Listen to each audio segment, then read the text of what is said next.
race, Elimination Station. And those of you who've been listening to us for the entire season know that Molly and Emily have been among our favorite teams, our top favorite teams. We were pulling very hard for you as we were closing things out. And in fact, we think that actually, I can't remember which of you spoke the line in the show, but it was when somebody said, we're the shortest, oldest, most femalist contestants left. We identify. We very much identified. Yeah. But, I guess the first question is, so you found each other, right? Long lost, separated at birth twins. What made you then decide, hey, let's run the Amazing Race? Oh gosh. Well, we were on the Ellen show and also featured in People magazine. So one of the casting directors actually reached out to us through Instagram and suggested that we apply for the show. And initially we kind of sat on it, didn't think like this is a possibility. Like no one's going to cast us on this show. That's crazy. And not thinking that we could even get the time off from our sort of corporate jobs. But eventually, we said, why not try it? Like we can have this time together. It would be an experience of a lifetime. So we submitted, and even throughout the whole interview process, we were like, oh, we're terrible at these interviews. There's no way they're going to select us. Nobody wants to watch us on TV. Yeah. But they did. And the rest is history. Did you immediately start like running up hills wearing backpacks? What did you do to train for the race? Well, sadly, because we didn't think that we were going to make it through, we didn't actually start preparing until they told us you're on the show, which was about 3 weeks, I think, before we had to leave. Yeah. So there was, once we found out we were on the show, yes, there was some immediate running with backpacks. I prepared packing my backpack. I tried to get it down to as light as possible. Molly 9 pounds. 9 pounds. It was, I think it ended up being 8.5 is what the final number was. Crazy. And then really the only other preparation that I did aside from working out was taking stick shift lessons. Smart. I got 4 hours, 4 hours before we had to leave. The final hour was the night before we left. Oh my God. Yeah. Yes. Throughout the process though, we were also watching back a lot of the True. Old seasons. Like that in itself is great training as well. And, I was doing a few puzzle things on my phone and I did order maps and had my husband like plan out routes or pick destinations, and I had to plan out the routes. But we probably could have done a little bit more training. we relied sort of on our natural experiences and abilities to sort of lead the way, which got us pretty far. Yeah. Well, so as from the edit that you received, it felt like you'd kind of rediscovered each other, but you hadn't spent significant time together face to face, even in the same place. And I'm wondering, as a team kind of thrown together in that way, even if you had this bond, what were the things that emerged that felt most challenging with confronting, your visage in another, like right there next to you, and learning about your sister's personality beyond maybe what you imagined it was or your fantasy of it? I think it's interesting. We found out pretty quickly that our personalities are very similar at their core. I mean, we've had different life experiences that have shaped who we are. But really internally, we do share 100% DNA, and we are by nature pretty much the same person. Yeah. So that made the connection really easy. I think we did learn on the nurture side that we are very much a product of our parents and our upbringings. Molly comes from a family of planners, and my family's very like loosey-goosey, go with the flow. So we had to kind of navigate that together on the race pretty quickly. Actually, like, we learned get the first leg. like So we're good balance for one another. Yes. Like she would like miss a turn and it's like, oh, it's okay. And I'm like, oh my God, we gotta figure out like what we're doing. Like, this is awful. But she actually kept me from, I think, like having breakdowns at some point. you know, like it wasn't like a complete disaster every time we made a minor mistake. And I think I have the tendency to like sort of make things bigger than they really are. And so she helped to balance that out for me, at least. And maybe don't make things big enough. I feel that's a good point, because like we actually, so what drove me to do my DNA test back in 2020 was I had a lump in my breast.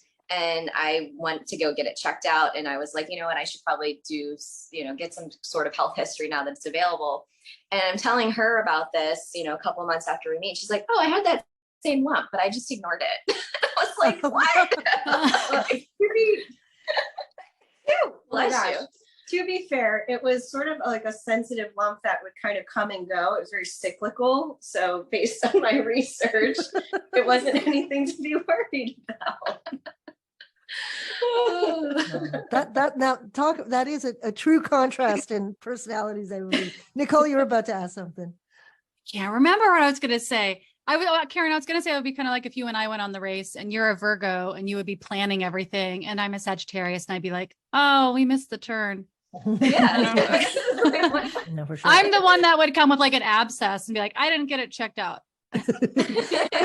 Speaking of, so when, you know, we saw when we were introduced to your knee problem, it looked like a knee problem, you know, during the race, but when did you start to notice something was up? And do you feel like it was an injury that you acquired while racing, or was it something more chronic that just flared up at the wrong time?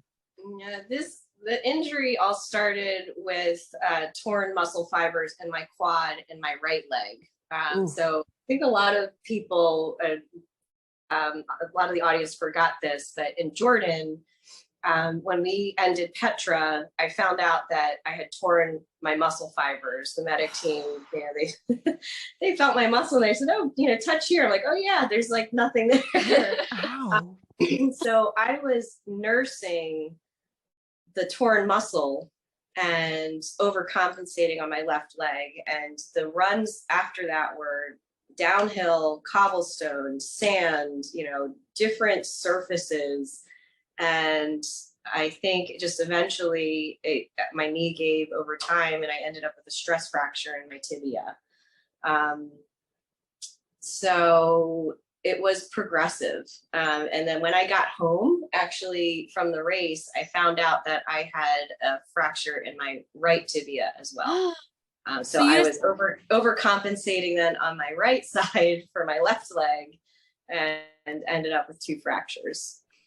Were you almost thinking of getting eliminated as like it would have been a relief for your legs? Because I remember the time when you were like crying in the confessional talking about your both legs. And I remember as a viewer being like, legs? I was like, she's having multiple leg issues? What's she gonna do?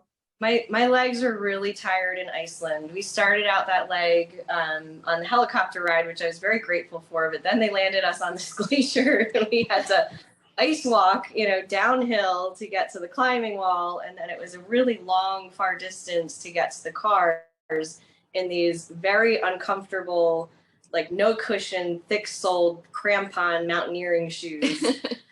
So that was very, very challenging. So by the time we got to the roadblock, my legs were just done. I mean, and we had just started and I felt like there's just no way that I'm going to continue through, but we were in the penultimate leg. I couldn't give up. So yeah, we lucked out, you know, a lot more driving and then swimming, you know, you got to sit while I was doing the roadblock. Yeah. So it was, but yeah, my legs were tired. It was a long race. Would you have ever quit though? Like, I mean, so Toulouse, we got back to the hotel after that leg and I couldn't walk. So at that point I thought we were done. Yeah. I couldn't physically put any pressure on my left leg. They got me a wheelchair, brought me to the airport. Phil told me that we actually had, fortunately, 1 extra rest day between these 2 legs, which meant that I had a whole nother 24 hours to stay off my legs, or stay off my leg at that point. It wasn't both of them.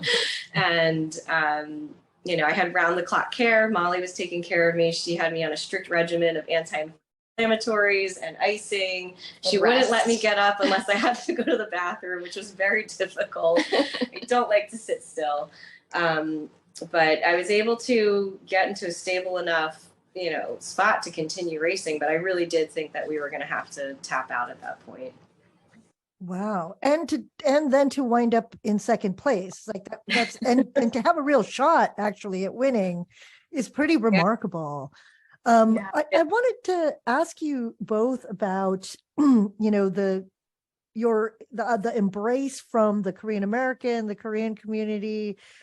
You very deliberately wore what were the cutest. I noticed it once you put them on, the cutest South Korean flag hats.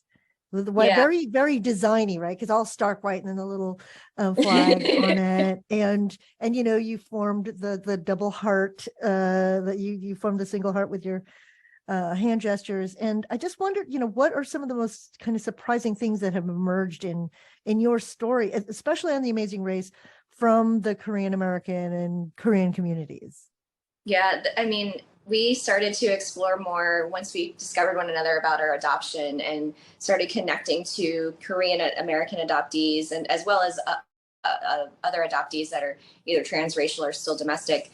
That the community is just so supportive, and to have them, sharing posts and our stories through their social media outlets has really been wonderful. And we've been consumers of their content as well. And just hearing other people's adoption stories has been so therapeutic, to know that there's other people out there that are going through similar things, that have mixed emotions about the traumas, but also the gratitude that they have for their upbringings.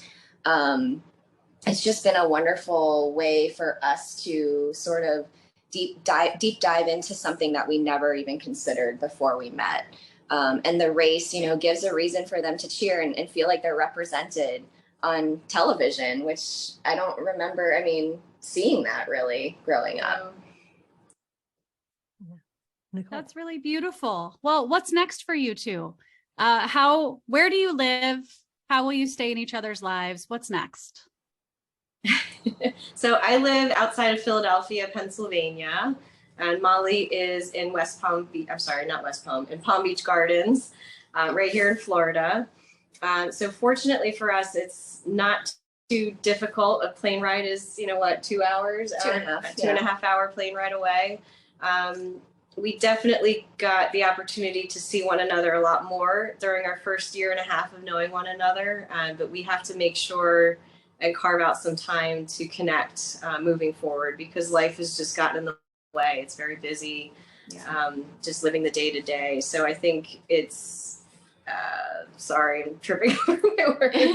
It's we have to commit to more time on the phone, and we had such wonderful conversations at the pit stops where we're really able to learn more about like our upbringings and our families and our experiences as children, because we don't know any of that. And I think, having more of those types of connections versus just this typical like, oh, how was your day? How was work? We need to explore that a little bit. But we will travel. We won the trip to Sydney, so we'll plan that.